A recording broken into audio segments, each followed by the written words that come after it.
Considero que fue una experiencia interesante y enriquecedora, porque salimos de nuestra zona de confort y gracias a ello podremos explorar nuevos campos, como lo que es la educación audiovisual virtual.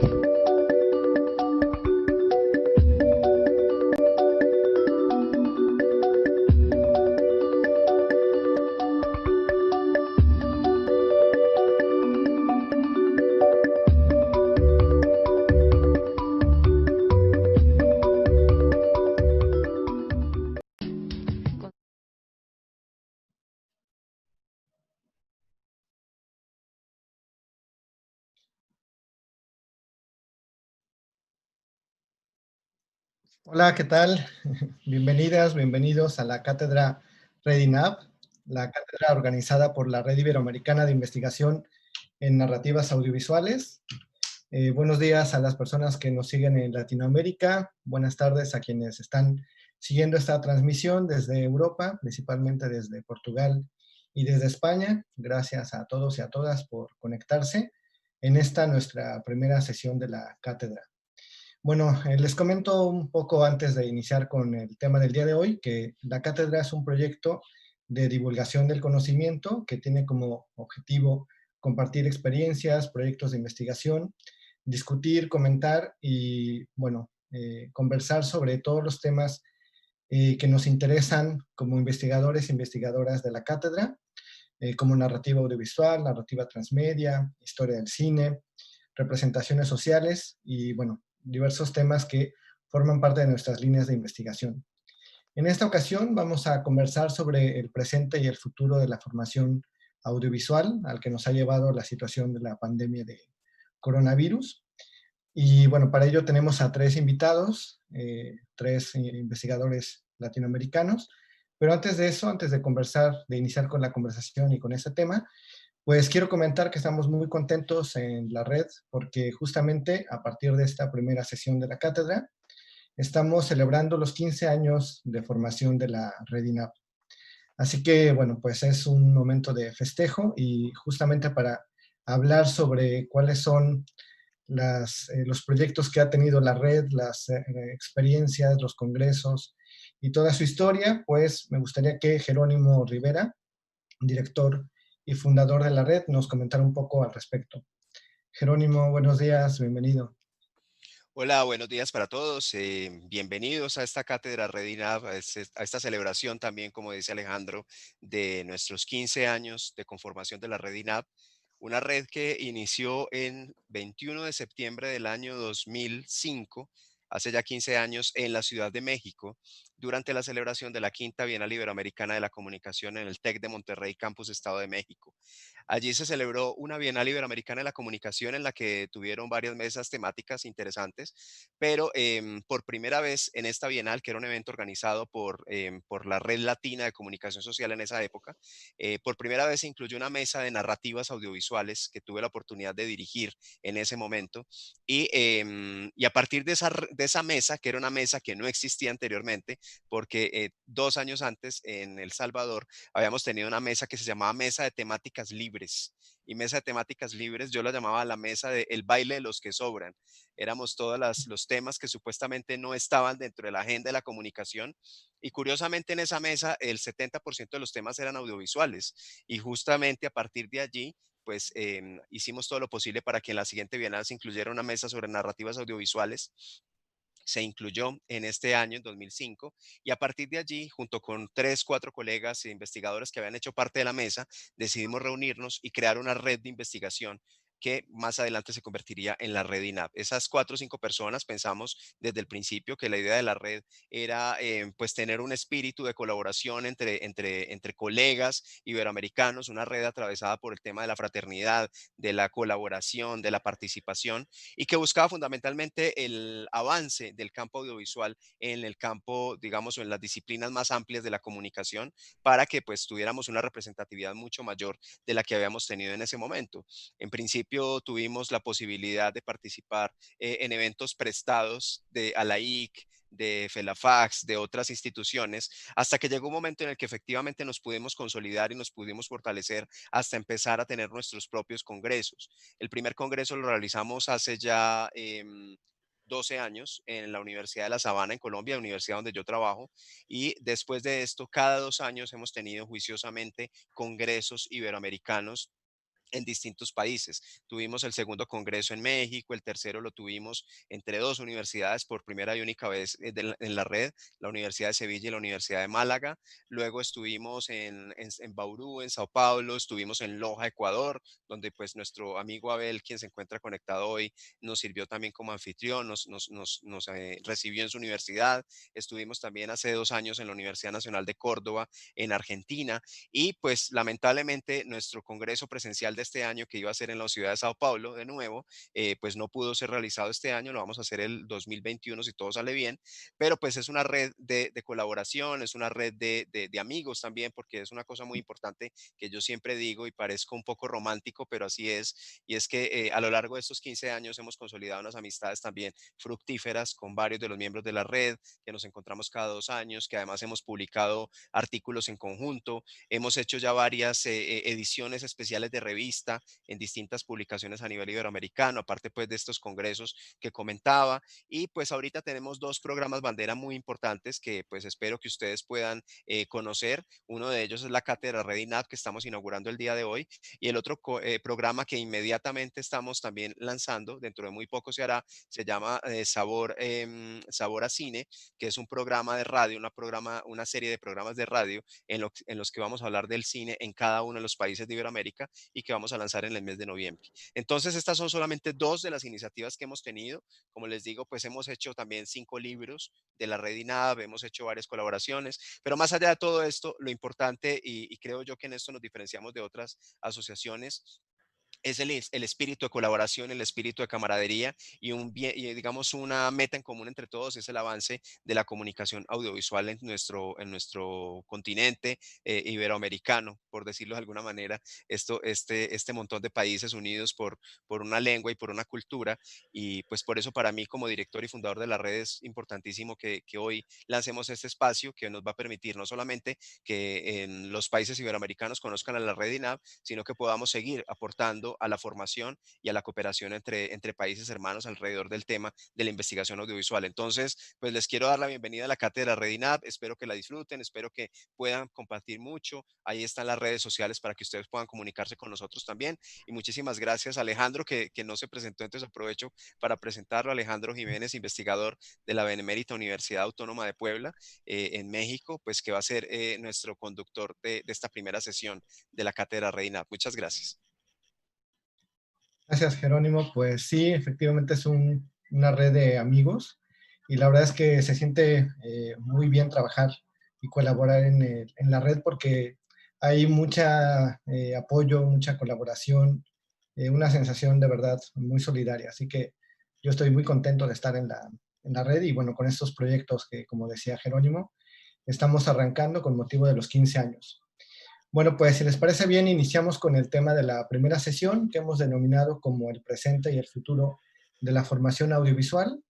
Para ello está con nosotros Gabriela Fabro. Ella es investigadora de la Facultad de Comunicación de la Universidad Austral en el área de televisión y calidad y coordinadora del Observatorio de la Televisión Argentina con sede en la misma universidad. Es doctora en Comunicación Pública por la Universidad de La Laguna y licenciada en Artes por la Universidad de Buenos Aires. Como docente de la Facultad de Comunicación en la Universidad Austral, es titular de las cátedras La narración audiovisual en cine y televisión y taller de realización audiovisual y adjunta de la Cátedra de Contenidos Culturales Contemporáneos. Es docente en el doctorado en Comunicación Social y en la maestría en Gestión de la Comunicación en las Organizaciones en la misma universidad. Ha sido docente de la Cátedra Lenguaje Televisivo en la Universidad Católica Argentina, en la Cátedra de Análisis de Películas y Críticas Cinematográficas de la Universidad de Buenos Aires y en la Universidad del Cine como titular de la Cátedra de Estética Cinematográfica. Es coautora, entre otros libros, de Cine Argentino, Industria y Clasicismo, Diccionario de Directores Argentinos y Latinoamericanos y El Cine Argentino en Democracia. También nos acompaña Abel Swing. Él es docente e investigador del Departamento de Ciencias de la Comunicación de la Universidad Técnica Popular de Loja, donde actualmente coordina la maestría en comunicación. Es investigador acreditado por la Secretaría Nacional de Educación Superior, Ciencia, Tecnología e Innovación del Ecuador Es doctor en comunicación por la Universidad de Santiago de Compostela y licenciado en economía por la Universidad Técnica Particular de Loja. Además, es coordinador del Grupo de Investigación, Comunicación y Cultura Audiovisual, socio de la Unión Nacional de Periodistas de Ecuador, y entre sus líneas de investigación está la televisión, políticas de comunicación, industrias culturales y educación superior. Y bueno, como ya sabemos, como hemos visto, está con nosotros también Jerónimo Rivera, fundador y director de la Red INAP. Él es desde el año 2018 docente investigador del campo audiovisual en la Universidad de La Sabana. Es doctor en comunicación por la Universidad de Navarra, magíster en educación en la Universidad Javeriana. Es especialista en altos estudios en dirección escénica por la Escuela Internacional de Cine y Televisión de San Antonio de los Baños en Cuba y comunicador social periodista por la Universidad de Antioquia. Es miembro del comité editorial y científico de más de 10 publicaciones académicas internacionales y editor en jefe de la revista Palabra Clave, una de las más importantes publicaciones científicas de América Latina. Es también autor de los libros La imagen, una mirada por construir, narrativas audiovisuales, personajes, acciones y escenarios, Cine, recetas y símbolos, guía para entender el cine sin dejar de disfrutarlo, Héroes y villanos del cine iberoamericano, y el más reciente, el papel del cine colombiano en la escena latinoamericana. Su labor de formación de públicos la realiza a través de sus blogs Jerónimo Rivera Presenta y El Tiempo del Cine, que forma parte del diario del periódico El Tiempo, y por medio de su canal de YouTube Amigos del Cine. Bueno, pues bienvenida Gabriela, bienvenidos Jerónimo, Abel. También antes de iniciar, pues le pedimos a quienes nos siguen por Facebook que nos envíen preguntas, comentarios para enriquecer esta conversación. Bueno, pues prácticamente todo este año la pandemia de coronavirus ha puesto al mundo de cabeza, nos ha confinado en nuestras casas, ha afectado a sectores económicos, productivos, también artísticos, culturales, y el ámbito de la educación pues no ha sido la excepción, de hecho también ha sido uno de los más afectados.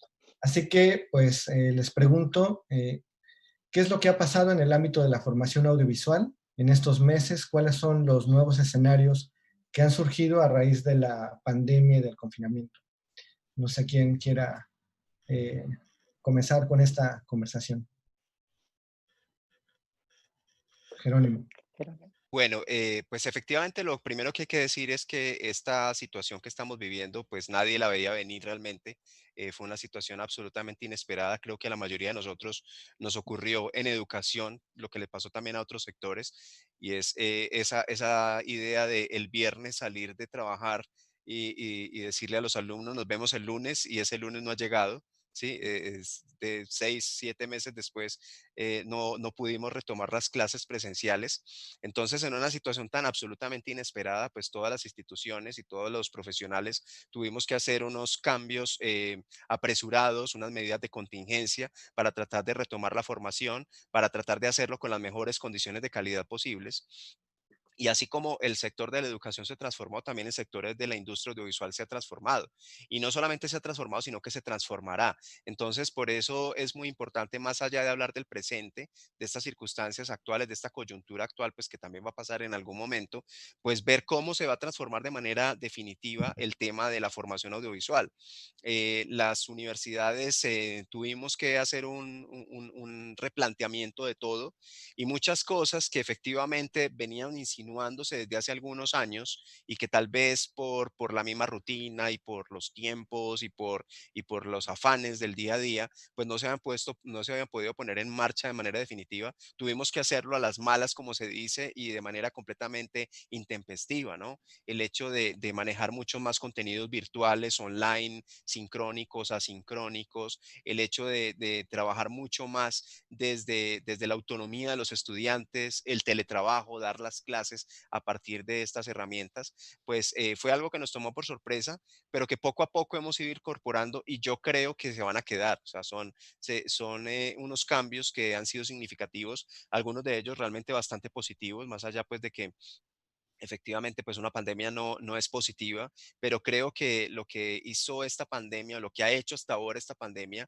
es acelerar un montón de procesos que ya se venían insinuando en el sector audiovisual y en el sector educativo. O sea, procesos como el tema de las clases a distancia, de la no presencialidad de los estudiantes, que pues tienen toda la lógica también en un contexto de globalización, en donde realmente la posibilidad que nos ha ofrecido esto es tener alumnos conectados en muchas partes distintas y poder acceder a las clases online y pues entrar en esta competencia que cada vez va a ser más fuerte del mercado internacional, ¿no? O sea, cómo las universidades ahorita, a partir de esta situación, muy probablemente van a tener que entrar a competir en un entorno internacional, no con las universidades de su propia ciudad, sino con las universidades del país y del mundo, ¿cierto? Y tratar de competir con contenidos de cada vez mayor calidad.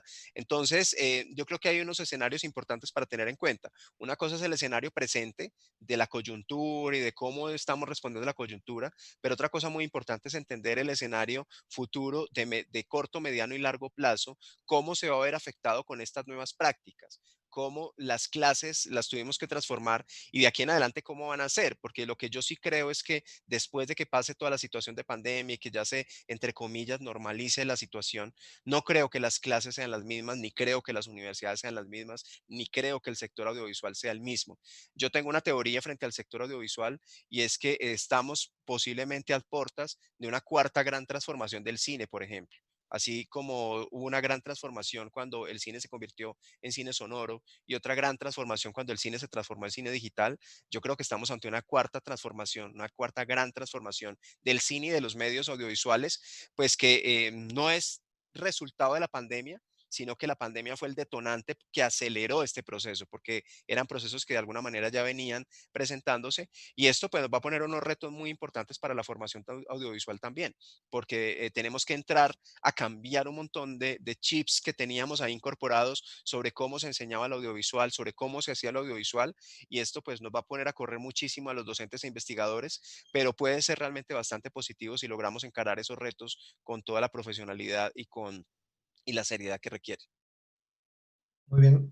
Gabriela, ¿tú cómo ves el panorama? ¿Cómo ves los nuevos escenarios ante la situación que Coincido en parte estamos? con el diagnóstico que ha dado Jerónimo. Yo creo que este tema hay que verlo desde el antes, el durante y el después COVID, ¿no? Haría los tres escenarios, porque también revisar y resignificar el antes es un ejercicio que a veces no hacemos, ¿no? La inercia, a veces las cosas fluyen y no nos podemos a reflexionar sobre lo que estamos haciendo.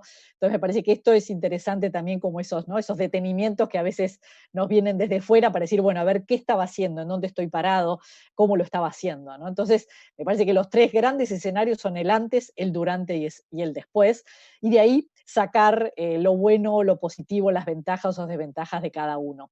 Yo coincido también en cuanto al cambio que puede haber en el mundo de la industria audiovisual, que por esta vez no va a venir del lado del avance tecnológico, por decirlo de alguna manera, es decir, el sonoro fue un avance tecnológico, el cine digital lo mismo, y ahora va a venir mucho más desde la recepción, ¿no? Es decir, también desde los hábitos, los ritos, lo que significa la ceremonia de ir al cine, y por lo tanto va a haber mucho también condicionado desde el propio público, ¿no? Y está buenísimo que ahora un nuevo actor en el cambio sea la audiencia y no necesariamente solo el propio discurso cinematográfico. Eso me parece también muy interesante. Yo creo que este cimbronazo que nos ha dado desde el punto de vista pedagógico es para sacar creatividad, para sacar nuevas ideas, así que yo lo veo como un escenario potencialmente rico. Y sí, yo hablaría estoy como con esta figura en la cabeza, ¿no? Que volver al aula presencial, no va a ser volver del mismo modo, como tampoco va a ser volver del mismo modo a la sala de cine. Es decir, hago un paralelismo entre la sala de cine y el aula presencial. Las dos probablemente volvamos, pero vamos a volver de distinto modo y encuentro muchas similitudes entre esos dos escenarios, ¿no? Hoy la virtualidad es mucho más un escenario de televisión, es decir, del discurso masivo de un emisor, como en este caso nosotros, que estamos frente a una pantalla, saliendo hacia muchos. En cambio, la sala de cine o el aula, y por eso hago este paralelismo, es un alguien que es un profesor saliendo, ¿no?, hacia algunos que están ahí, y creo que van a ser unos pocos. Es decir, hoy no vamos a volver a las aulas masivas o quizás con tanto número de alumnos, vamos a tener que trabajar por comisiones y por trabajos prácticos más pequeños, pero eso nos va a enriquecer en personalización, por ejemplo. Entonces hago un paralelismo y quizás uso esta figura a lo largo de mis intervenciones de volver a un aula, que es como volver a una sala de cine con los nuevos cambios, ¿no? Creo que ese es el gran desafío. Pues es un reto entonces para docentes y para estudiantes, ¿no? Para docentes en cuanto a la práctica de crear escenarios de aprendizaje y para los estudiantes, pues de encontrarse, aunque ellos son nativos digitales, encontrarse a una nueva uso de esas herramientas digitales ahora para su formación, en este caso en el ámbito audiovisual. Abel, ¿tú cómo ves este escenario? Gracias, un saludo a todos quienes nos están siguiendo a través de la transmisión. Yo concuerdo con mis colegas que me anticiparon, es decir, podría identificar como tres grandes tendencias en los entornos que van a condicionar la formación en el audiovisual. Una de ellas efectivamente es el tema digamos, de la educación, del sector educativo en general, donde, como lo decía Jerónimo, se pone ya, digamos, de manera inmediata un escenario de colaboración, es decir, las ofertas académicas van a ser ahora seguidas indistintamente de la nacionalidad del estudiante, es decir, las fronteras geográficas se borran para promover esta colaboración, esta cooperación, y que también se enlaza esto con lo que pasa en el sector, en la industria, es decir, ahora no, digamos, no es una frontera este tema, digamos, de que necesito un visado para poder entregar un producto o un insumo, y eso también va a pasar en el campo de la educación, es decir, allí nos va a demandar un tanto este elemento de colaboración, mallas digamos, enlazadas, que vayan tomando varios temas, varios contextos, varias idiosincrasias. Y creo que ahí se presenta una oportunidad y una necesidad para desde la academia responder a estas tendencias que están ocurriendo. Es decir, ya vemos en los consumos audiovisuales que hay una, digamos, oferta variada. Y eso también va a exigir que la universidad responda en ese sentido. De la parte, de la mano de esto, la educación a distancia virtual creo que llegó para quedarse, digamos, ya un tanto con una característica propia. Es decir, tenemos una formación mixta entre lo presencial y virtual y entre lo nacional y lo internacional, que responde también a diferentes intereses o lo que se puede llamar como nuevas emancipaciones. Es decir, va a exigir también que respondamos a esa diversidad que estamos viviendo. Por ejemplo, cito un caso, el caso de las personas autistas, por referir uno de los muchos otros. Es decir, cómo estamos respondiendo como universidad a esas nuevas necesidades que están pasando y cómo estamos provocando desde la formación que atendamos esa diversidad también en la programación o en las mallas. En el sector de la industria, pienso que esta característica de la diversidad va a ser cada vez más presente. Ya se está demandando, ya los expertos, los programadores están buscando esto ya, es decir, ese contar historias con esa característica que tenga diversidad, transnacionalidad, viene a ser como un eslabón de este elemento de la formación que va también a estar cada vez más frecuente en lo que estamos viviendo y trabajando.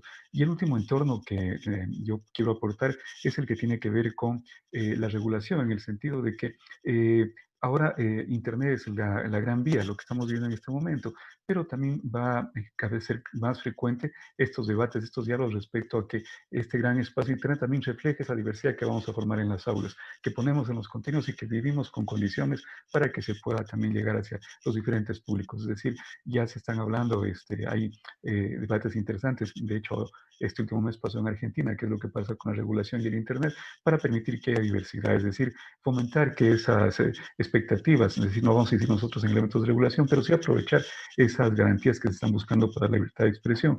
Y esas garantías van a provocar también que se abre el abanico para que lo que podamos pensar, idear, investigar en las aulas se pueda presentar allí. Entonces, yo veo que es un mundo amplio, diverso, un mundo que borra estas fronteras o que se crean nuevos elementos de identidad que van a hacernos más cercanos, más, digamos, próximos, a partir de factores que tenemos una ventaja interesante en el ámbito iberoamericano, que es nuestro idioma, nuestra historia, y eso va a ser como un espaldarazo para lo que se viene. Yo propondría eso en esa primera instancia, es decir, esos tres grandes variables, desde la academia, desde la parte de lo que demandan las industrias y desde la regulación como un factor que permite y promueve lo que vamos a educar. Gracias, Abel. Pues retomando las ideas de los tres, un poco, sin duda la pandemia ha detonado, ¿no?, esta transformación en la educación formal del ámbito audiovisual, y pues las aulas se han reconfigurado ahora en aulas virtuales. Y esto pues nos ha dado la oportunidad de abrirnos a otros públicos. Es decir, nuestros estudiantes quizá no son únicamente nuestros estudiantes de siempre, los de las aulas, de nuestras universidades. También hay un público más diverso que está aprovechando estas conferencias, estas mesas de discusión, estos debates, eh, y que, por lo tanto, la educación llega a públicos más amplios y puede tener otros usos que no es exclusivamente el del programa educativo en comunicación audiovisual, por ejemplo, o el de los estudiantes de cine. Hablando de estudiantes, hay un estudiante que nos escribe a través de Facebook, Sadid Gómez, de la Universidad Autónoma del Caribe. Él nos pregunta si ustedes creen que esta situación de la pandemia ha dado la oportunidad a los estudiantes de demostrar bajo su propia responsabilidad su capacidad creativa en lo audiovisual, tomando en cuenta este tema del confinamiento y de la virtualidad.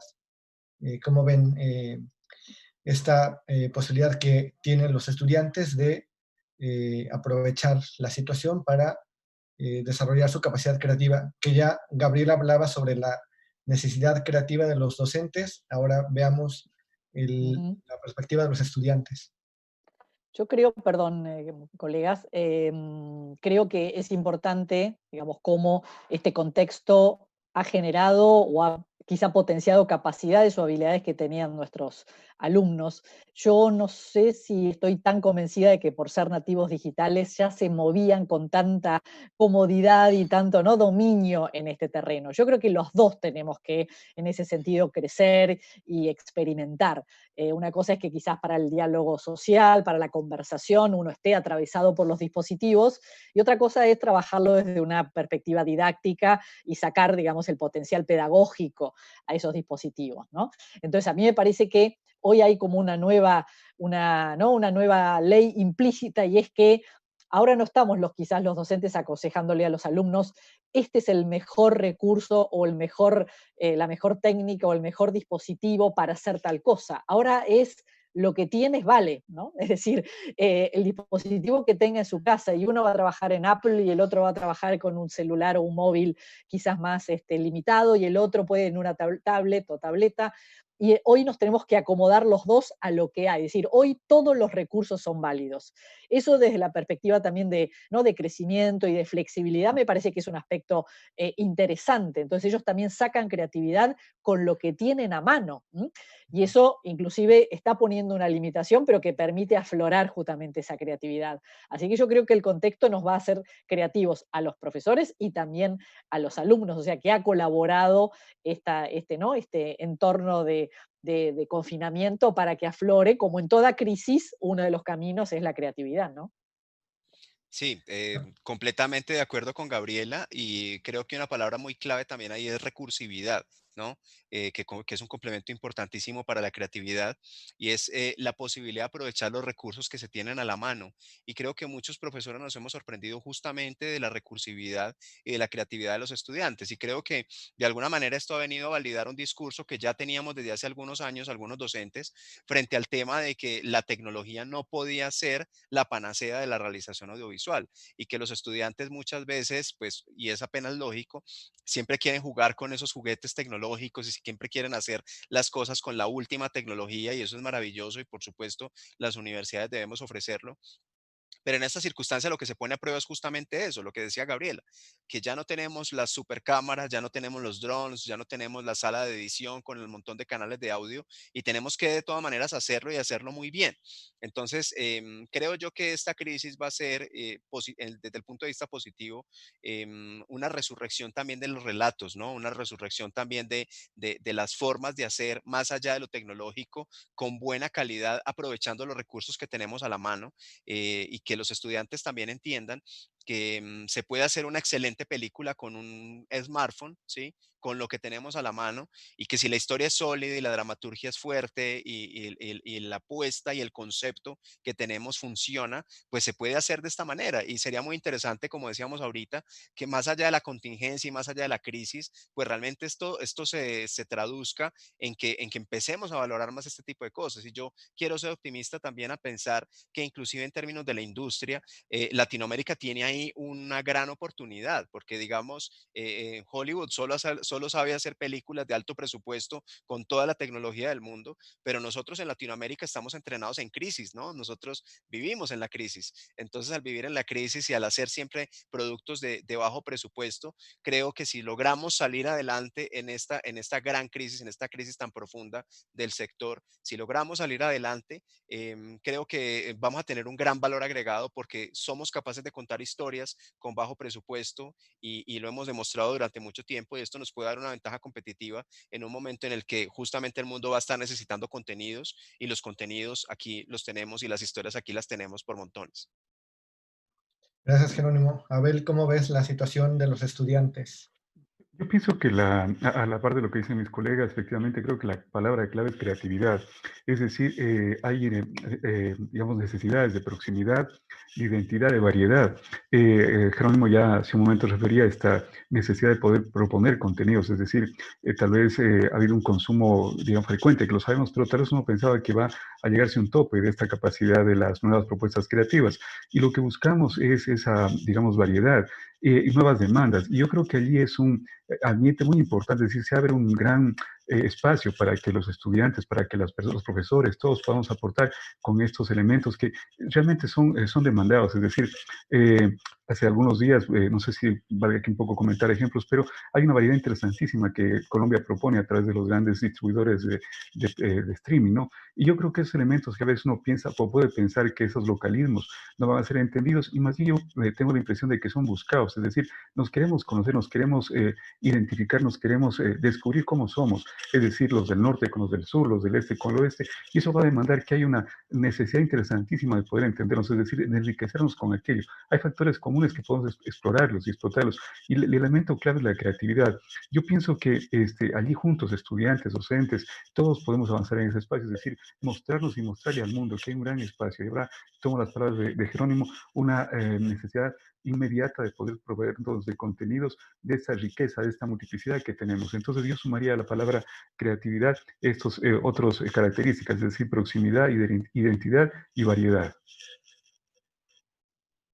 Gracias, Abel. Pues entonces recursividad, proximidad, creatividad parece que las características a las que nos está llevando esta situación. ¿Ustedes podrían identificar ventajas y desventajas de esta nueva modalidad con respecto a los esquemas más convencionales o tradicionales de impartir los cursos en la formación audiovisual? Jerónimo. Sí, por supuesto.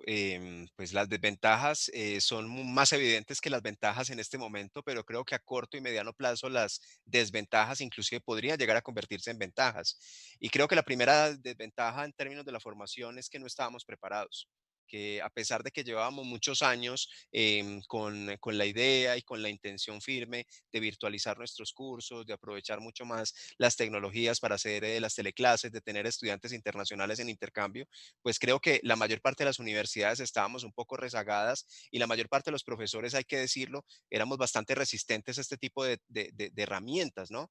Pues siempre potenciando la presencialidad por encima de lo demás. Entonces creo que el primer momento de la pandemia y de los confinamientos nos tomó absolutamente por sorpresa y creo que la experiencia en muchos casos fue negativa, ¿sí? Digamos, no en mi caso y no en el caso de la universidad donde trabajo, pero sé que en muchas universidades y muchas instituciones, pues que no tenían los recursos, que no tenían las estrategias para trabajar el tema, pues esto fue bastante traumático y uno de los elementos no deseados o de los efectos no deseados de esta pandemia fue la agudización de la brecha social, ¿no? Encontrar que, por ejemplo, muchas instituciones no solamente no estaban preparados, sino que además no tenían los recursos suficientes para poder llevar esta educación de calidad a distintos públicos. Y pues ahí también hablamos, por supuesto, de la educación básica, pues que ha sido muy golpeada con este tema, pues porque los niños más pequeños, pues efectivamente necesitan mucho más presencialidad y es mucho más difícil mantener su concentración. Entonces, en términos de lo negativo, pues yo podría pensar en esto.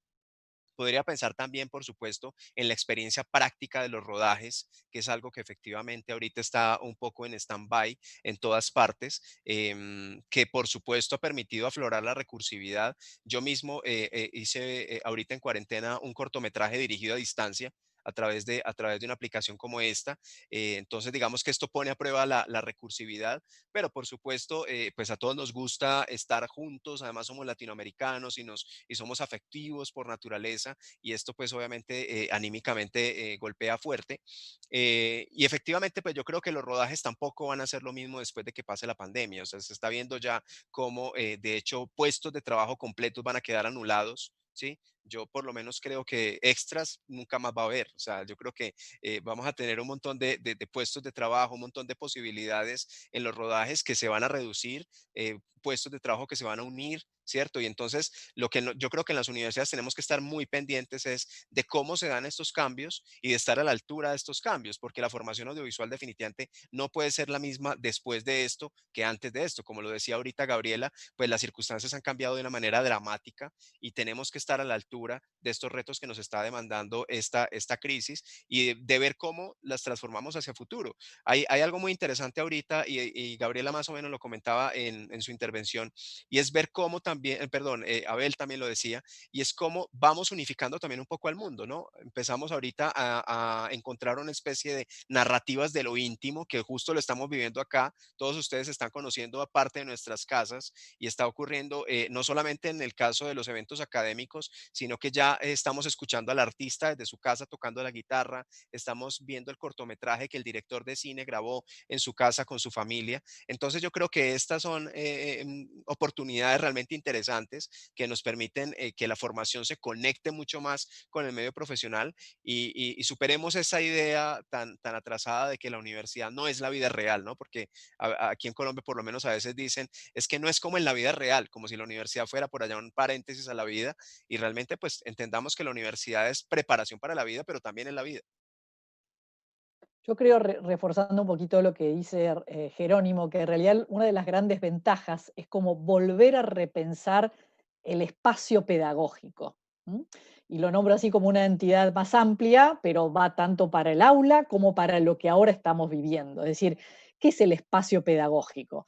Y creo que es mal entendido o está mal entendida la oposición espacio físico de espacio virtual, porque dentro de la virtualidad el espacio físico sigue existiendo. Es decir, acá estamos en un espacio, más allá que estamos siendo transmitidos por una versión online y el programa o el dispositivo que lo permita, pero cada uno es un cuerpo dentro de un espacio físico. Y ese físico sigue sintiendo, sigue aprendiendo, sigue experimentando. Entonces, me parece un gran desafío, por lo pronto desde el lado de la docencia, cómo trabajar con ese espacio físico que está presente en la virtualidad, ¿no? Y no haría esa oposición de lo físico frente a lo virtual, porque lo físico sigue estando. Entonces, por ejemplo, me parece que podría ser una experimentación, es quizá no estar todo el tiempo nosotros de modo estático en ese espacio físico, porque nosotros nos estamos moviendo, nosotros nos movemos en la vida cotidiana.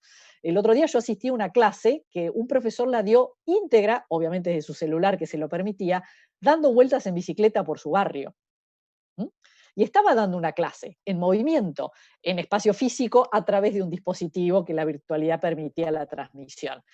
Entonces, tenemos que tomar conciencia que los alumnos son también personas que están en un espacio, con un cuerpo, que experimentan, que sienten, que están también agobiados o cansados, o al revés, entusiastas, y por lo tanto el desafío de generar esta aula sin fronteras, ¿no? Y sin muros, pero por otro lado, personalizadamente. A mí me parece que es como ¿no? Un gran desafío didáctico revalorizar la idea del espacio donde conviven estas dos dimensiones.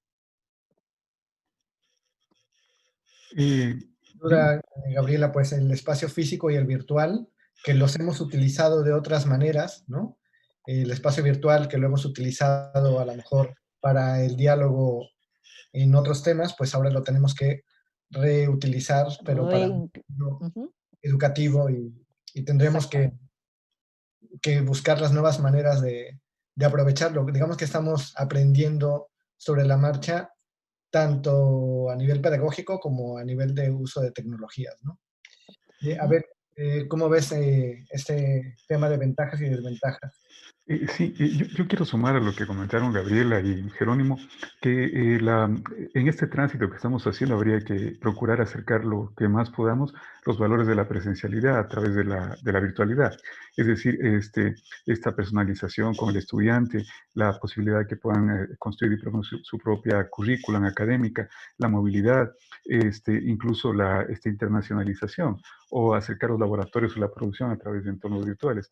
Pero estamos, creo que poco a poco todas las instituciones aprendiendo y edificando, por ejemplo, cómo poner el texto en formato digital con derechos compartidos, cómo hacer un acompañamiento a través de estos espacios. Se comentaba de parte de algunas autoridades de educación de América Latina de que lo que hemos vivido en estos últimos 6 meses ha sido no un modelo concebido propiamente para la virtualidad, sino más bien una adaptación inmediata por la situación de la emergencia sanitaria.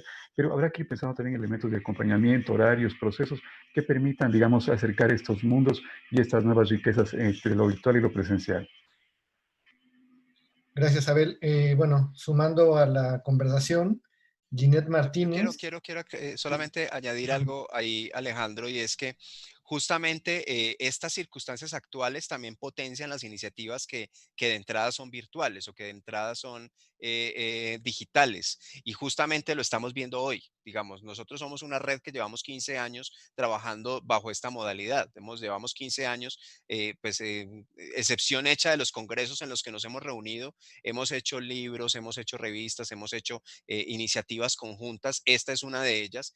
Pero justamente ahorita y solo después de 15 años nos animamos a hacer esta iniciativa porque estamos mucho más familiarizados con el entorno digital de lo que estábamos antes hace un año, sin ir muy lejos, ¿cierto? Estamos mucho más familiarizados. Entonces yo creo que esto sí es una gran oportunidad, por ejemplo, para potenciar la colaboración y la solidaridad entre países, ¿sí? La posibilidad de que las universidades, trascendiendo esa aula presencial, esas cuatro paredes en las que normalmente hemos pensado la educación, podamos realmente hacer actividades colaborativas que llegan a ser muy interesantes. En la Red INAP lo hemos conversado, ¿cierto? La posibilidad de que yo tenga en una de mis clases a un profesor mexicano y que yo pueda estar también en una clase de Argentina o que pueda estar en una clase de Chile, pues esto le abre un mundo impresionante a los estudiantes, les permite tener un panorama diferente y nos permite cosas que antes de esto no las habíamos considerado a pesar de que ya existían. O sea, digamos que también yo creo que es importante subrayar que esto potencia, por una parte, las iniciativas de colaboración que ya existían a través de la red, pero por otra parte también nos cambia un poco el paradigma a todos de pensar que las posibilidades son estrictamente las presenciales y empezamos a expandir esas opciones, ¿no? Para trabajar de una manera mucho más colaborativa y más estrecha. Sin duda, pues será la nueva realidad eh, presencial, será reconfigurada por la virtualidad, ¿no? Eso ya será la nueva dinámica en la que nos encontraremos cuando salgamos del confinamiento y regresemos a las aulas. Nos pregunta Ginette Martínez de la Universidad Autónoma del Caribe si la conexión entre espectador y lo transmitido a través del cine puede verse afectado por la situación pandémica. ¿Qué opinan sobre este asunto? La conexión entre Creo, espectador. claro, sí, creo entender desde dónde lo preguntan. Me parece que se podría abordar desde dos lugares. Este contexto de la virtualidad y de poder acceder nosotros a películas por las plataformas y demás, creo que nos pone en un diálogo con el cine maravilloso. Es decir, podemos parar, detener, volver a ver, ¿no? Es decir, sin querer el contexto del confinamiento, yo creo que ha hasta enriquecido la relación del espectador con las películas, sea por el dispositivo a las cuales acceda. Ahora, claramente el estado de ánimo que pueda tener ese espectador también va a influir en cómo decodifica esas películas. Obviamente, este agobio, este cansancio, probablemente alguna situación de crisis económica y demás, puede favorecer a un público que esté con una predisposición diferente. Pero yo creo que el contexto ha enriquecido esa relación del espectador con las películas y desde ahí lo veo también como un aspecto positivo. Si es como la oportunidad de ver quizás lo que no pudimos ver en su momento, de volver a recordar, de ver un clásico al cual nunca habíamos asistido. Entonces lo veo también como un contexto de potencialidad, aunque reconozco que puede haber una predisposición diferente de parte del público, ¿no?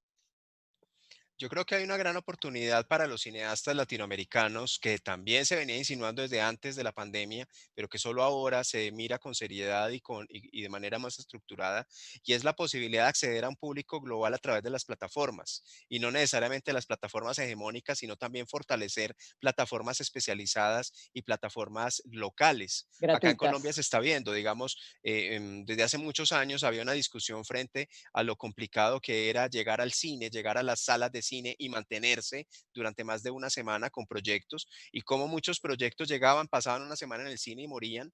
La mayoría de los proyectos locales les pasaba esto. Y ahora, gracias a las plataformas que están emergiendo en nuestros países, pues tenemos la posibilidad de darle una vida mayor a estas películas y no solamente esto, sino de llevar estas películas a un público potencialmente global. Entonces yo creo que el fortalecimiento de esas plataformas locales, regionales, temáticas, pues es una consecuencia que realmente puede llegar a ser bastante positiva. Como decía Gabriela, nunca antes en la historia habíamos tenido acceso a tal cantidad de información, a tal cantidad de películas. Digamos que si recordamos los cinéfilos de los 70 hacia atrás, leían más de cine que de lo que podían ver películas. Nosotros tenemos hoy la opción desde nuestras casas y desde nuestros computadores de acceder a las películas de todo el mundo. Entonces, pues yo creo que esto es algo positivo que sí reconfigura una manera distinta de hacer. Tendremos también que empezar a pensar cómo afectan las narrativas hacer películas que ya están diseñadas para pantallas más pequeñas, que ya no están diseñadas exclusivamente para la gran sala del cine, y así como en algún momento se pensó en cambiar la narrativa para las TV movies, para los films que pasan por televisión, pues ahorita también habrá que pensar en los cines locales, en los cines de Latinoamérica, que hayan películas que directamente vayan a plataformas, que ya no estén pensando en ir a una sala de cine, sino que en su estética, en sus narrativas, en sus relatos, pues ya se piensen para pantallas de un computador o inclusive para pantallas pequeñas como la de un celular.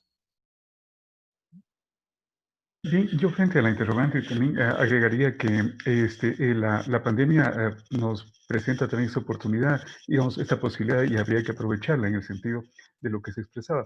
Yo solo agregaría a lo que hemos informado que habría que también pensar en esta variedad de géneros para aprovecharlo, o también pensar, por ejemplo, en la animación, es decir, respeto lo que han comentado, pero agregaría este elemento, es decir, que habrían espacios nuevos para poder aprovechar y que esta experiencia no se más bien se enriquezca en el sentido de poder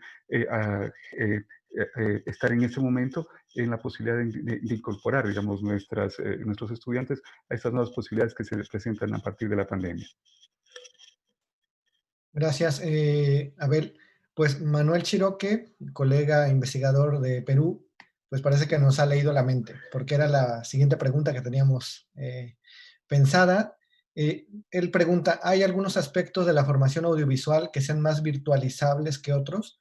Digamos, ¿es más posible abordar guión, producción, postproducción que rodaje? Pues yo creo que efectivamente sí, o sea, estamos en un Bueno. momento en el que, por ejemplo, el reciclaje va a ser fundamental y se va a volver también una marca de estilo de muchas narrativas, por lo menos 2020, ¿sí? La posibilidad de que la postproducción tenga como un momento cumbre, un momento interesante, precisamente porque se puede hacer desde la casa, porque podemos aprovechar todo el material rodado que en este momento no se puede ir a grabar, o por lo menos la mayor parte de los países tienen muchas restricciones en este sentido. Entonces yo creo que, como decía Abel, la animación es importantísimo, la postproducción también puede estar en un momento realmente de gran oportunidad. Em, el tema cinéfilo, importante, lo decía Rosángela ahorita en Facebook, la posibilidad de que los festivales lleguen a un público global realmente, ¿cierto? Es decir, justamente por estos días estaban en el Festival de Cine de San Sebastián y pues antes había que ir hasta San Sebastián y pagar un billete de avión y hotel y todo esto. Hoy en día la mayor parte de estos festivales están ofreciendo a un público amplio en sus plataformas estos contenidos y lo mismo los festivales locales y regionales. Entonces, yo creo que sí hay algunos sectores que, pues que trascendiendo la nostalgia de no hacerlos como siempre se han hecho y de no vivir, por ejemplo, en el caso de los festivales, esto que a mí me encanta que es festivalear, que es ir al festival, encontrarse con la gente, conversar allá presencialmente y todo esto, pero trascendiendo esto, es la posibilidad realmente de acceder a los materiales de una manera más expedita, más económica también, porque pues no es necesario desplazarse físicamente. Y yo creo que esto sí se ve potenciado por estas circunstancias. Y como lo dije al principio, yo creo que hay cosas que llegaron para quedarse y una muy importante es que los festivales tengan ese brazo más allá de que se vuelvan a ser presenciales, tengan ese brazo digital, tengan ese brazo online que nos permita a todos los cinéfilos del mundo no acceder a todo, pero por lo menos ver un pedacito de Cannes, un pedacito de Venecia y también un pedacito de cada uno de estos festivales locales que son tan buenos y que a veces no podemos ir, así queden a media hora en nuestra casa, pues por cualquier razón ya de tipo laboral o estrictamente logístico. Bueno, tenemos aquí otra pregunta de parte de nuestra colega Marta Romero. Dice, la industria audiovisual en sus integraciones laborales y en los costos, sueldos, cargos ha tenido desigualdades. ¿Creen que traerá desventajas en el oficio, en la calidad, en las financiaciones, etcétera? ¿Y cómo abordarla para no dejar caer el área? ¿Y cómo lo abordarán los monopolios? Porque ahora tal vez tendrán de manera directa la producción, pero también la visualización.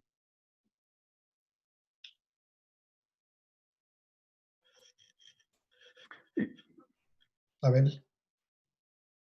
Bien, gracias. Yo pienso que efectivamente hay una, digamos, hay un riesgo en estas concentraciones y también se presenta un riesgo a través de estos grandes operadores o grandes plataformas. Eh, a la- lo que se está haciendo, digamos, de esta experiencia reciente es poder ubicar estos puntos de equilibrio en el sentido de poder proveer, otorgar posibilidades para que se pueda abastecerse estos grandes sectores de estas múltiples ofertas, es decir, hacerla más pluralista a esta posibilidad. Pero desde el otro lado están también las políticas públicas que se están fomentando. En algunos casos han logrado poder proyectar mucho lo que está ocurriendo allí. Tal vez la clave está en digamos, en esta participación más directa de nosotros, de los ciudadanos, para ir ubicando estas, digamos, demandas, si se quiere, de diversidad, es decir, no depender solo de un gran proveedor. Creo que es un momento también delicado e importante en la industria mundial, latinoamericana particularmente, en el sentido de poder ubicar ciertos topes, ciertos elementos que confiamos que desde las políticas públicas puedan también ayudar a esta regularización y que se pueda también contar con esta posibilidad diversa y abierta.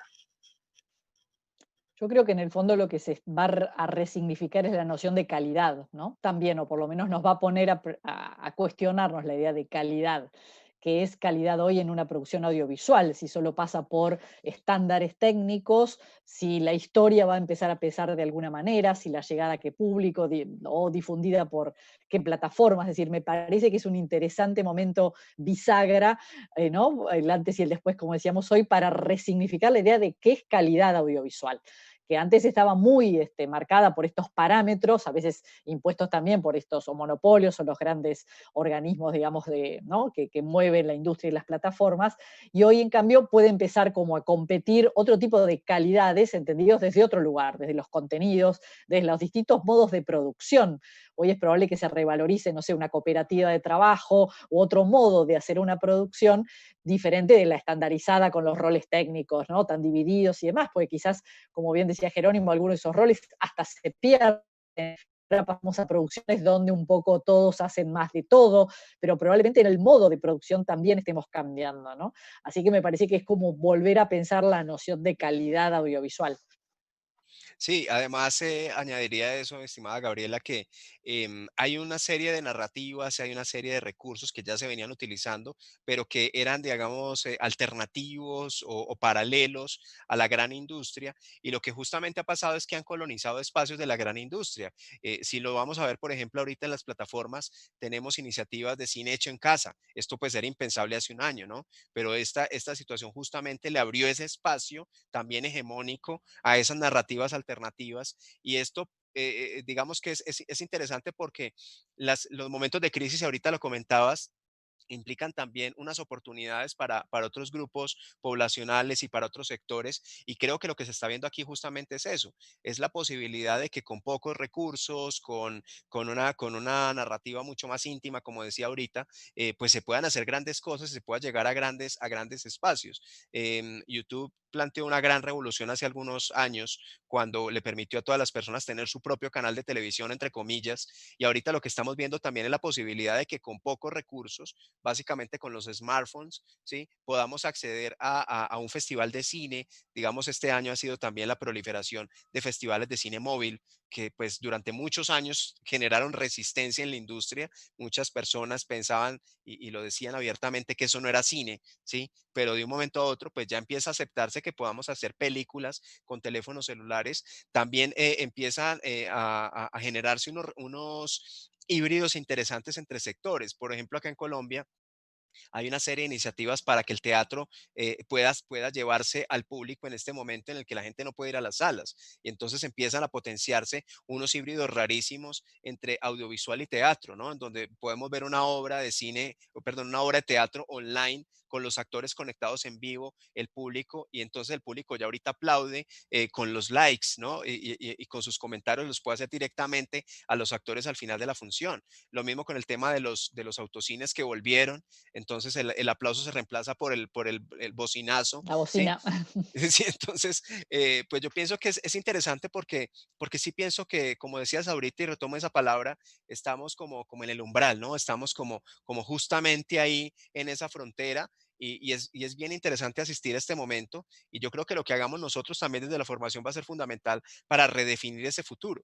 Porque efectivamente la formación de nuestros estudiantes pues tiene que replantearse en muchos sentidos y tiene que adaptarse a este nuevo panorama audiovisual que, como lo digo, no es un cambio tan radical a lo que ya se venía dando, pero mi teoría es que cambios que iban a ocurrir en 10 años van a ocurrir en los próximos meses. Entonces, digamos como que todo se fue acelerando un poco, pero tampoco creo que sea tan del todo distinto a lo que ya de alguna manera veníamos pensando que iba a ocurrir. Pues, a propósito de lo que comentas, Jerónimo, sobre la participación de las audiencias, Sadid Gómez, de la Autónoma del Caribe, nos pregunta, ¿será que es importante en lo audiovisual reinventarse también con el tema interactivo, donde la audiencia tenga alguna forma de participar dentro de la narrativa? Yo creo que sí, que es uno de los, ¿no? De las vías interesantes en la construcción de contenidos. De hecho, hoy hay, ¿no? Trabajo más bien colaborativo ya desde la estructura o la escritura de guiones, que a su vez están teniendo en cuenta lo que, por ejemplo, el público opina, por ejemplo, en redes, ¿no? Creando Facebook o Instagram de los personajes de tal serie o de tal telenovela para que el público, bueno, avale, acompañe, critique, se identifique, y eso es tomado como insumo en la escritura de guiones, así que me parece que esto puede potenciar esa participación y me parece también una oportunidad interesante. Yo pensaba en una de las figuras, ¿no? Como para también pensar en el nuevo rol del docente, y es que en el fondo quizás nos volvemos un poquito curadores de contenido, en el sentido de empezar a pensar qué tipos de contenidos son pertinentes para la historia y el dispositivo que queremos contar, y que los alumnos empiecen a tener esa idea, ¿no? Primero importa el qué, después veo el cómo, y después veré qué dispositivo está al servicio de la historia que quiero contar. Pero me parece que ese es uno de los grandes desafíos, y la interactividad me parece que enriquece y siempre potencia, por supuesto, pero ya de por sí había un trabajo, digamos, de cambio entre esa escritura solitaria del guión a lo que hoy es colaborativo, no solo en el equipo propio de redactores, sino también, como decía, tomando los insumos que la propia audiencia aporta, ¿no? Sí, y hablando de retos, yo creo que es muy importante subrayar los grandes retos que tenemos los docentes e investigadores de la formación audiovisual en Iberoamérica, ¿no? Porque a veces el gran riesgo cuando viene un cambio es tratar de domesticar ese cambio para hacer lo mismo que ya veníamos haciendo en un nuevo escenario que demanda cosas completamente diferentes.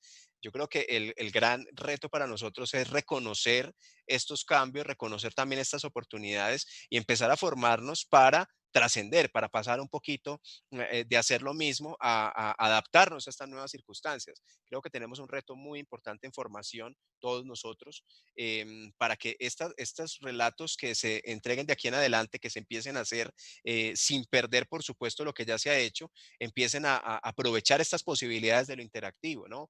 Entonces, hay un montón de tecnologías y hay un montón de recursos que ya se venían dando anteriormente y que por el momento están suspendidos, pero que posiblemente vayan a tener mucha más importancia en el futuro, ¿no? Hace mucho rato se viene hablando de temas como la realidad virtual, como la realidad aumentada, como la volumetría audiovisual y como el cine en 360 grados, que es importante retomar, que es importante reconocer y que es importante potenciar. Entonces yo creo que en nuestras facultades de comunicación tenemos una tarea urgente, urgentísima, y es replantear esos contenidos de lo que estamos ofreciendo a nuestros estudiantes y no quedarnos, por supuesto, en la tecnología, sino trascender también a la narrativa, cómo nosotros vamos a adaptar y adoptar estos modelos, ¿sí? Narrativos para poder estar haciéndole frente de la mejor manera posible a los cambios significativos que se van a dar en los próximos años. Eh, yo también agregaría nada más a estas opiniones que creo que el siguiente paso es de la interacción a la acción, aunque parezca una cacofonía en el sentido de que se reciben varios aportes interesantísimos y en esta misma línea podría acercarse un poquito más el tema de que estas valiosas opiniones se pongan en la práctica a través de lo que han dicho mis colegas. Me parece que es una vía interesante la tecnología que nos va a dar también lugar a poder llevar a realizaciones concretas lo que está pasando y desde la misma formación de los estudiantes que haya una cada vez mayor gestión, podría llamarle gestión productiva, es decir, que ese conjunto de buenas ideas que se hacen a nivel de ensayos de laboratorios vayan a tener también esta visibilidad mucho más en el momento de la virtualidad, es decir, acercarnos más a través de la tecnología para poder, como decía en intervenciones anteriores, conocernos más. Entonces, yo le daría un poquito más a digamos, le animaría un poco más a que esas opiniones se vayan a llevar a la práctica, realizaciones concretas. Gracias, Abel. Pues teníamos pensado que la sesión durara 1 hora, pero debido a la participación del público en Facebook, pues nos vamos a tomar unos minutos más. Que agradecemos a todos los que están conectados, enviando comentarios y preguntas. Ahora mencionaremos a algunos de ellos. Vamos con otra pregunta de Richard Cervantes. Dice, ¿cuál es su opinión frente a la creación de cine con celulares para el desarrollo e implementación de las nuevas tecnologías junto a las nuevas generaciones?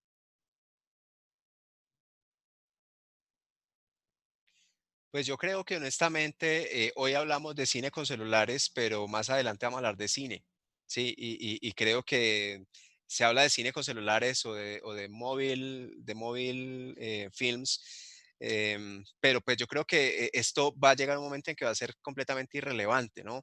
Porque justamente lo que estamos asistiendo es a una transformación de las narrativas y una transformación de los relatos y de la misma industria. Para nosotros como profesores del tema audiovisual, ha sido muy complejo ver cómo ha cambiado también el campo y cómo nuestro discurso tiene que ir acomodando. Si ustedes recuerdan, hace unos años cuando uno daba sus clases, era facilísimo hacer un diagrama en donde veía las diferencias entre el cine, la televisión y el video y era muy fácil entender las fronteras entre uno y otro. Y hoy en día es tremendamente complicado. Yo le digo a mis alumnos cómo, por ejemplo, una plataforma digital hoy en día es los tres. Hoy esa plataforma ofrece video, ¿sí? Video on demand, ofrece programas de televisión, series de televisión o ficción serializada y ofrece también películas y puede estar participando al mismo tiempo en los Oscar y al mismo tiempo en los Emmy. ¿Sí? Y llegará un momento en que participe en los Tony también con teatro. Entonces, es muy interesante entender que lo que hoy es disruptivo, como esto de hacer cine o de hacer audiovisuales con celulares, después puede llegar a ser la norma, ¿no? Y esto me parece que puede ser muy interesante también, y lo ha sido, en una democratización de la realización.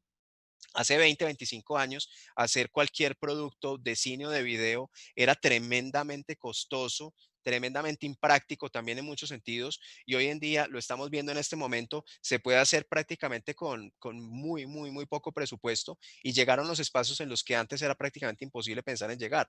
Entonces yo creo que a la larga lo que vamos a tener que reconfigurar, y Gabriela lo decía ahorita de manera muy asertiva, es qué es calidad. ¿Qué entendemos por calidad audiovisual? O sea, ¿cuáles son realmente los criterios de calidad para adecuarnos a estas nuevas circunstancias y permitirle a la gente que efectivamente un trabajo de altísima calidad hecho con celulares pudiese llegar a competir en un momento dado con películas de muchísimo mayor presupuesto, simplemente porque están bien construidas, porque tienen una buena narrativa, una buena dramaturgia y pues puedan considerarse prácticamente con una calidad equivalente a las otras? Imagínense dando nosotros una clase de guión hoy basándonos en videos verticales de Instagram. Y por lo tanto tenemos que dar composición y encuadre desde la verticalidad. claro, nuestra pantalla paisada donde explicamos el plano general o el plano de referencia o el gran plano general, se nos cae como paradigma, es decir, tenemos que empezar a releer hasta el ABC de algunas reglas del lenguaje solamente porque hay un dispositivo vertical que nos está cambiando el modo de mirar la realidad. Entonces, desde esa perspectiva es incluirlos y ponerlos en ese desafío de renovar también nuestras clases y nuestro modo de encarar el dictado de esos contenidos. Así que siempre eso enriquece y nos saca un poco de la inercia, ¿no? Pero hoy se está narrando de modo vertical en Instagram. Entonces, bueno, es también nuestro desafío aplicar ese ABC del lenguaje a este nuevo formato, ¿no? Y eso también lo ha dado este contexto. Y a la democratización que comentaba Jerónimo de la producción, yo también podría decir en el tema de la democratización del acceso, es decir, las grandes capas de población latinoamericana. Y lo que comenta Gabriel, efectivamente, estas nuevas, digamos, equipos, dispositivos para acceder a estos contenidos van también a marcarnos en este futuro. Entonces, me parece a mí que digamos, eso que vive la comunidad, eso que viven grandes sectores de la población, nos va también a llevar a proponer nuevas maneras de producción y pensar en esos formatos para poder ubicar allí los contenidos, las reflexiones, los relatos, las historias que estamos viviendo y que podemos contar al mundo. Juan Camilo Marrugo, de la Universidad Autónoma del Caribe, retoma un tema que habíamos tratado hace un momento sobre qué se esperaría en el presente y futuro en cuanto a la formación audiovisual que se necesita llevar a cabo presencialmente, como el rodaje. ¿Cómo sería implantada o qué estrategias podrían utilizar los docentes para alcanzar una formación integral de esto, entendiéndose lo integral como lo técnico y la relación humana que se lleva a cabo en el rodaje? Habíamos hablado en general sobre pues, los diferentes ámbitos, ¿no? Por un lado podría ser un curso de guión, o un curso de historia del cine, de apreciación cinematográfica, de lenguaje audiovisual, pero Juan Camilo hace énfasis en cuanto a la producción audiovisual y a la integración de lo técnico con la relación humana que está implicada en el rodaje. Cómo llevar este escenario a la formación audiovisual online. Yo creo que es una de las grandes dificultades, ¿no? Si pensamos en las materias prácticas, el rodaje es, creo, la dinámica menos trasladable a la virtualidad y esa pérdida de la vivencia, de la empatía y de la experiencia del rodaje todavía es complicada. De hecho, esto puedo darlo simplemente como ejemplo de mi materia, que es el taller de realización audiovisual, y los alumnos han pedido no tenerla en este semestre, con una fundamentación muy seria y muy válida que el Consejo de la Facultad aceptó. Es decir, por primera vez no estoy dictando mi materia en el semestre que me hubiera correspondido. Yo estaba pensando en una reconversión de la materia, pero vino de ellos mismos, es decir, no queremos dejar de perder esta experiencia. Por lo tanto, mi desafío será para el año que viene ver cómo concreto y canalizo esas inquietudes. Pero creo que parte de la primera respuesta que puedo dar a esto es que hay que trabajar mucho más la empatía y el diálogo y la idea de la identificación de las personas que fuera con la historia que tienen que contar. Digamos, yo trabajaría mucho más desde el guión, de quizás poner equipos que no son elegidos por los propios alumnos, sino sugeridos por la cátedra, para que tengan que conocerse mucho más con el otro, para que sepan cuál es la realidad del otro, ponerse en el lugar del otro, que son capacidades que siempre el comunicador tiene, ¿no? De flexibilidad, de adaptación y demás, para empezar a comprometerse con el proyecto que quizás no es el propio y es el ajeno, que eso es lo que pasa con cualquier película cuando no es mi guión el que estoy filmando, pero que en este ámbito digamos, del espacio virtual se puede revalorizar mucho más. Es decir, yo trabajaría mecanismos de empatía, de conocer al otro, del diálogo, de ponerse, ¿no?, en la situación del otro, de hacer las preguntas de cómo hubieras resuelto ese conflicto si estuvieras en ese lugar, ¿no? Me parece que hay que trabajar mucho más las historias desde ese lugar empático y para lograr el compromiso. Es por donde estoy empezando a pensar, ¿no?, la resolución del problema, pero reconozco que el rodaje es una de las instancias más difíciles de concretar en su plenitud en este contexto, ¿no?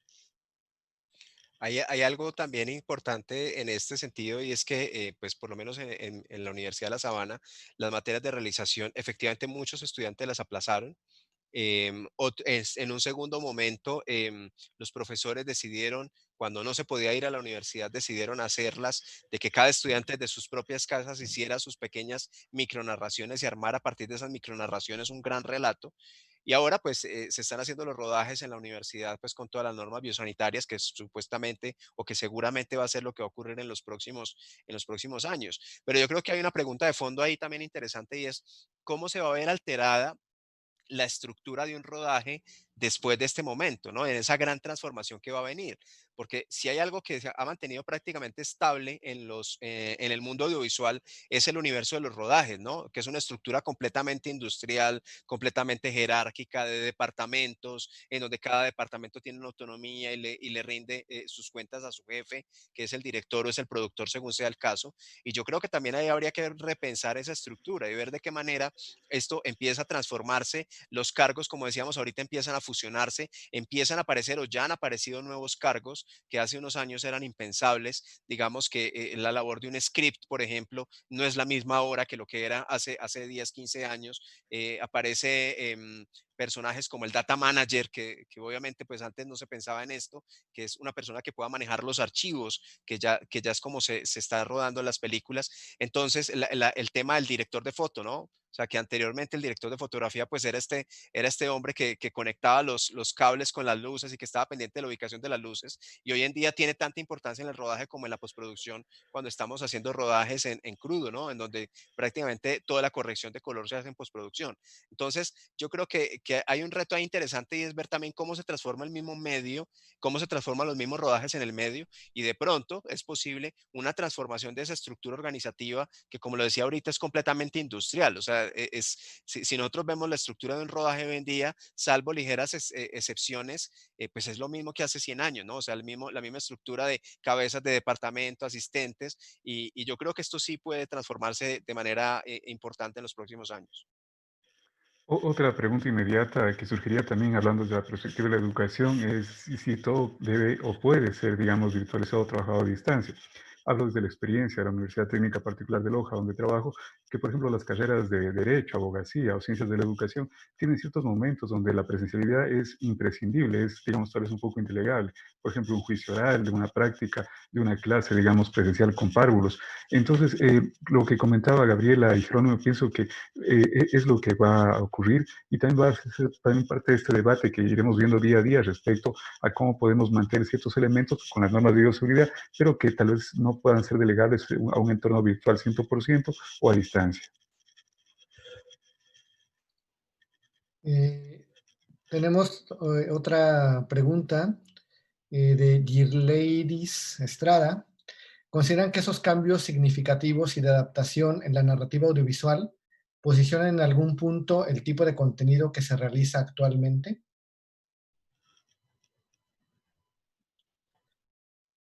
Yo lo entiendo como si los contenidos están cambiando a partir de esta resignificación y adaptación de la narrativa audiovisual. Es decir, no es un cambio solamente de forma, sino también podríamos estar hablando de un cambio en los contenidos.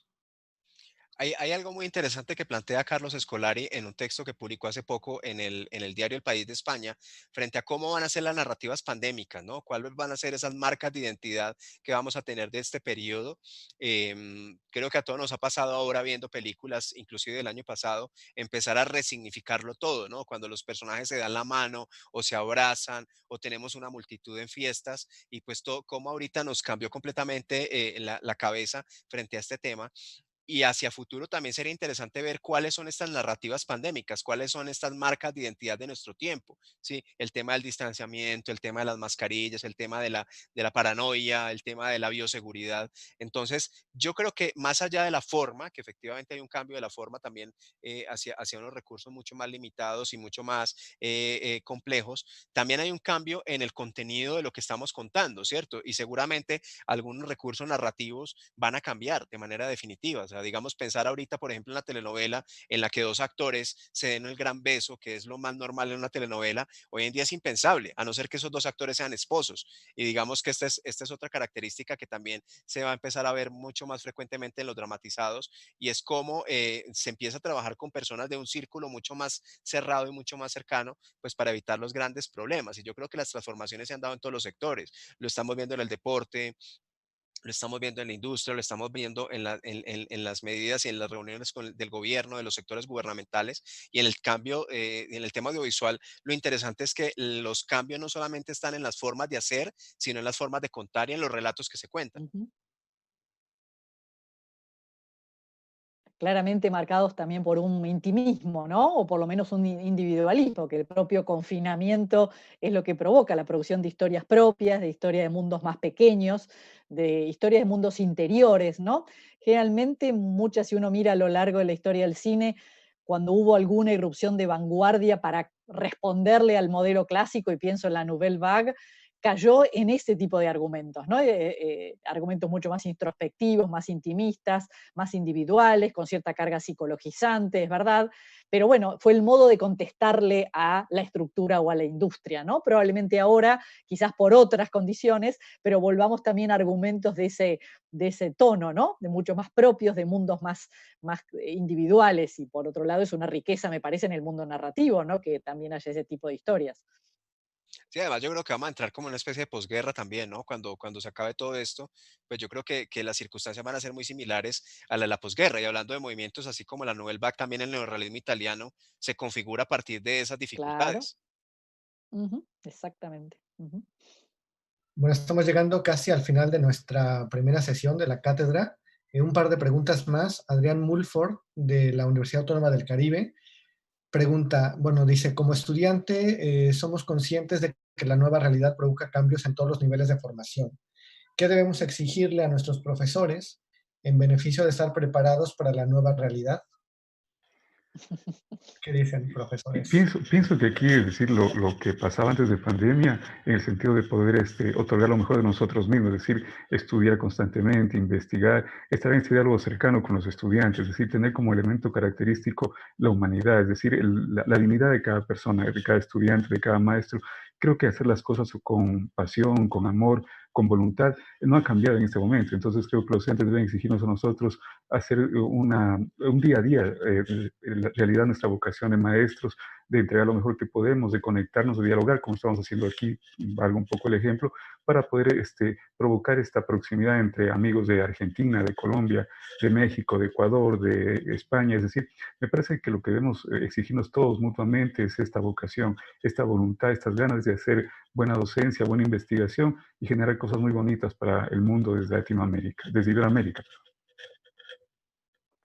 Yo creo que lo que nos tienen que pedir es que siempre nos preocupemos, y voy a usar un término del espectáculo, ¿no? Por la puesta en escena. O sea, un aula, una clase en un aula es una puesta en escena, en el sentido que estamos pensando en nuestro tono de voz, en cómo nos presentamos, es actitudinal, estamos buscando la identificación y la empatía. Bueno, tenemos que lograr armar esa misma puesta en escena en cualquier otro escenario, el que fuere, el de la virtualidad total, el de la semi-virtualidad, que creo que es al que vamos a llegar, ¿no? Una presencialidad alternada con virtualidad, pero digamos, esa preparación para la clase con esa pasión que decía Abel, es la que siempre nos va a marcar, digamos, sabemos que eso es, independientemente del dispositivo, es lo que queremos transmitir a los alumnos. Entonces, como que no nos olvidemos que para cada clase, porque esto es cada clase, en este escenario es día a día o semana a semana la planificación, es que renovar ese entusiasmo y esa pasión en esa puesta en escena que es tan maravillosa, que es dar clase cada vez, ¿no? Frente a ellos. Bueno, y yo complementaría que más que solamente exigir, también requiere una cierta empatía de parte y parte, ¿no?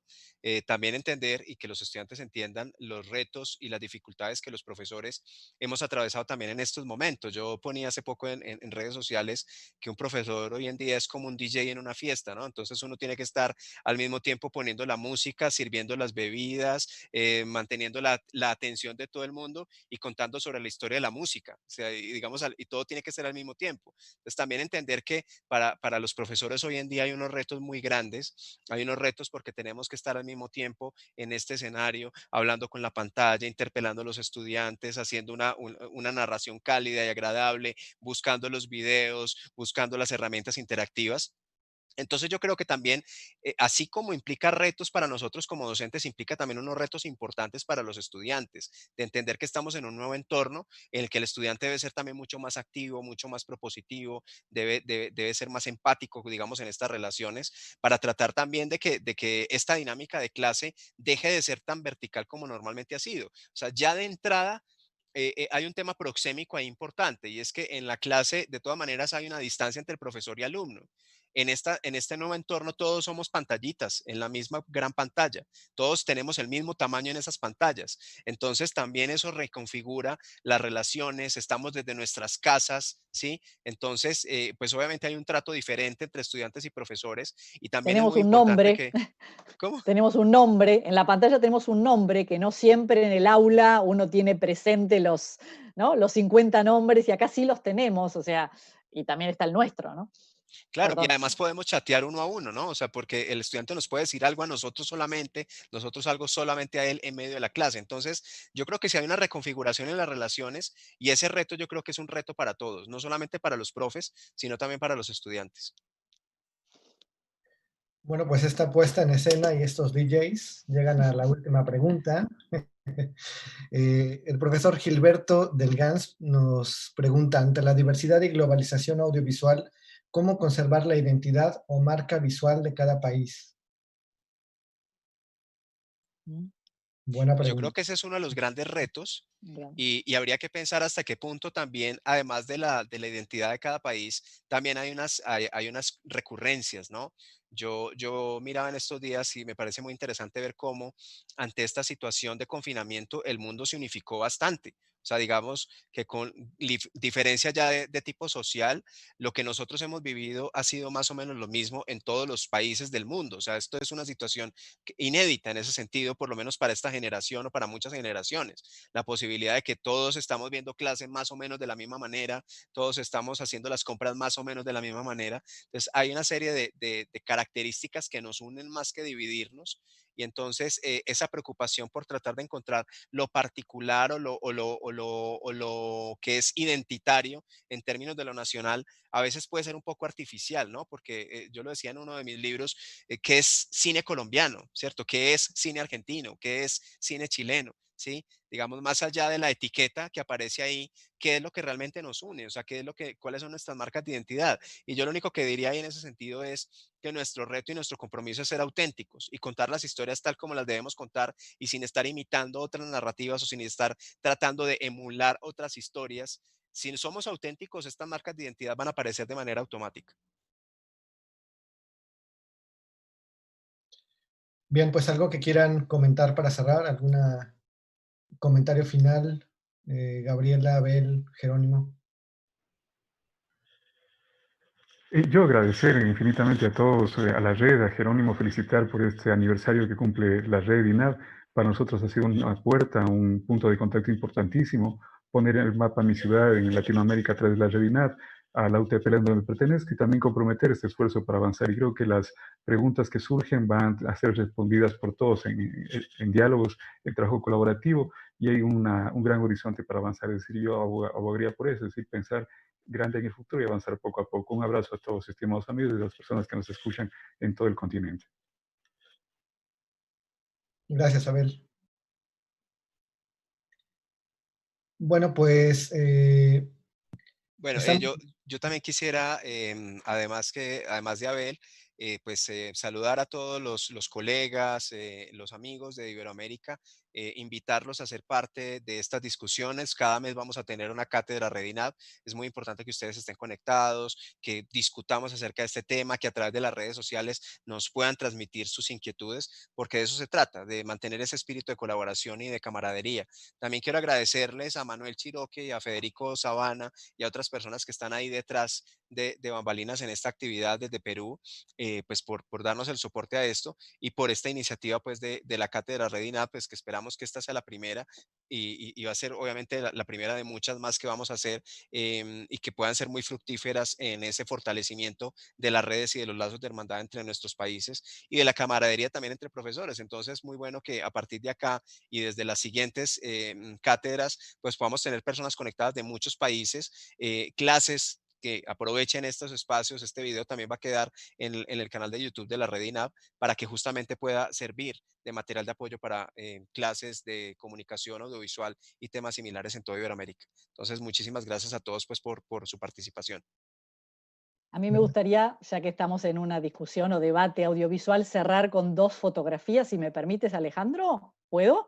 Claro, adelante. Bueno, simplemente mostrar esta foto, no sé si ya se está compartiendo. Sí. Bueno, esto en realidad podemos definir, no sabemos si es un aula, si es una sesión de cine, si es una sesión de teatro, ¿no? Y esto es la hibridez un poco de la cual hoy hemos estado hablando, ¿no? Los nuevos escenarios y esta idea de diálogo entre distintos lenguajes.